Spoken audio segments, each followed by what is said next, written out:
Dustin the Diamond Poirier beats Benoit Saint Denis in the second round and stops and silences all the haters. Man, I can't believe how many people really doubted Dustin in this fight.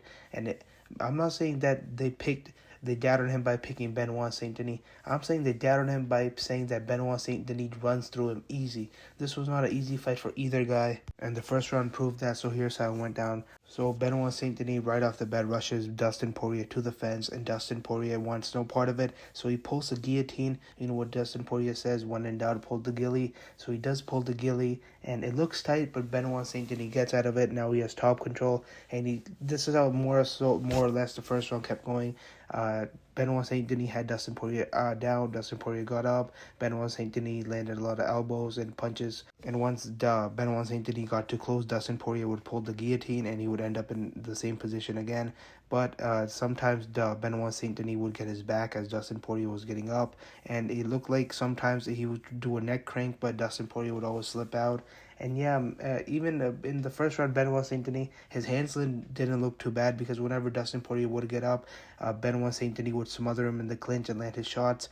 And I would say I was a little worried, but then in the second round, as soon as the second round started, Dustin Poirier was backed up against the fence, and Benoit Saint Denis came in, and Dustin Poirier landed an uppercut, which almost dropped Benoit Saint Denis to a knee. But Dustin Poirier jumps the guillotine, and this was a bad move. I think if Dustin Poirier didn't jump the guillotine, he could have finished the fight earlier. But yeah, so he jumps to the guillotine.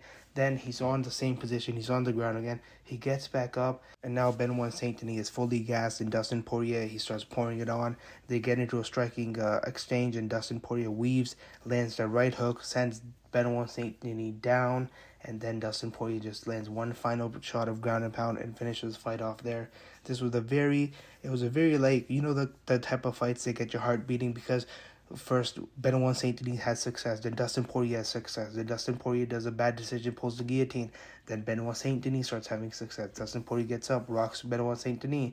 And then as soon as Benoit Saint Denis tries to go for a takedown, Dustin Poirier just rocks him, and it's all over. And Dustin Poirier wins. So it was a very up, down type fight where no guy could have success for too long. But yeah, Dustin Poirier just proves that he's a dog, and he's here to stay. No one can get rid of him that easily.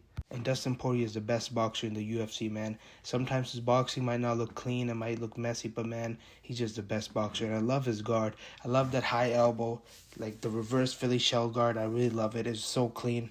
You know what they say, pressure makes diamonds. And for all the people that thought Dustin Poirier's chin was gone after the Justin Gaethje head kick, it was not gone because Benoit Saint Denis landed some good elbows, good shots, like good tight shots from the clinch, and Dustin Poirier took them.